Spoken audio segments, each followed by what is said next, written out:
बच्चों डे 23 में आज हम लोग देखेंगे, यही क्वेश्चन हमने देखा है, what is gene therapy in NCERT already.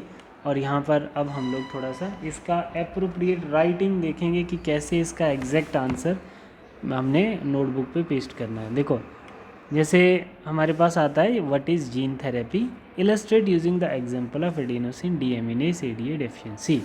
ठीक है, देखो gene therapy is a technique for correcting a defective genes through gene manipulation. Gene manipulation का मतलब होता है एक जीन ये है, ठीक है, और एक जीन ये है। हम लोग क्या कर रहे हैं बच्चे, ये जीन जो है ये नॉर्मल सेल में है, ये किस में है, नॉर्मल सेल में, ठीक है। और ये जो जीन है ये कौन सी है, ये मानो ख़राब सेल्स में है ना, मतलब कैंसर सेल हो सकता है, कैंसर सेल हो सकता है। हम क्या करेंगे बच्चे, इसको रिमूव करेंगे, इसको रिमूव करेंगे और इसको इसके अंदर डाल देंगे, ठीक है। तो उसको हम क्या बोलते हैं, जीन थेरेपी वाला टेक्निक, ठीक है। उसको मैनिपुलेशन बोल सकते हैं, जीन के साथ छेड़छाड़ करना उसको मैनिपुलेशन बोलते हैं। It involves the delivery of normal gene into the individuals to replace the defective gene. यही बात मैं समझा रहा था। For example the introduction of genes for adenosine deaminase in ADA deficient individual, in ADA deficient individual, the adenosine deaminase enzyme is important for the normal functioning of the immune system. The individual suffering from this disorder can be cured by transplantation of bone marrow cell. ठीक है बच्चे, ठीक। The first step involved in the extraction of lymphocyte from the patient. First step क्या होगा, extraction of lymphocyte from the patient bone marrow. Then a functional genes for ADA gene, the functional gene for ADA is introduce into lymphocyte with the help of retrovirus. ठीक है बच्चे, जो virus होता है पूरी body में उसको transport करवाएगा। These treated lymphocyte containing ADA genes are then introduced into the patient's bone marrow. Thus, the gene get activated, producing functional T lymphocytes and activating the patient immune system. ठीक है बच्चे, देखो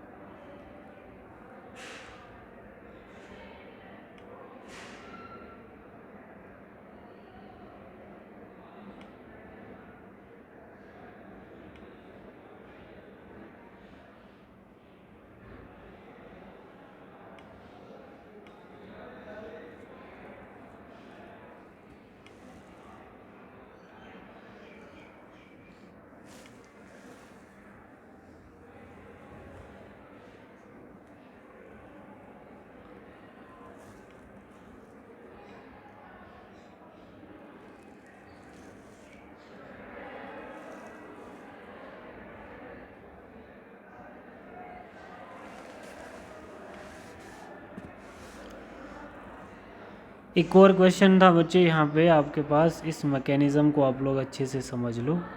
ये जो mechanism है बेटा, इसमें देखना क्वेश्चन नंबर 6 का जो मैकेनिज़्म है, इस मैकेनिज़्म में हम लोग कैसे बनाते हैं इंसुलिन। ये बच्चे इकोलाई है और ये इकोलाई का ये क्रोमोसोमल डीएनए है और ये इसका प्लाज्मिड है। हम लोग प्लाज्मिड को एक्सट्रैक्ट कर देते हैं और ये ह्यूमन बीइंग है, ये इसका लीनियर डीएनए है और उसमें से हम लोग ह्यूमन डीएनए को रिस्ट्रिक्शन एंडोन्यूक्लियस से कट करते हैं। ये पार्ट हमने इसका कट कर दिया, ठीक है, क्लीव्ड ग्रोथ हार्मोन जीन्स, ठीक है।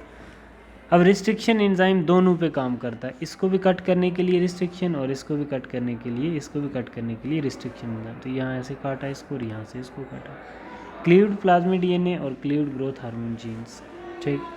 अब इन दोनों को हम कंबाइन कर देते हैं। Growth hormone DNA fragment is inserted into cleave plasmid DNA.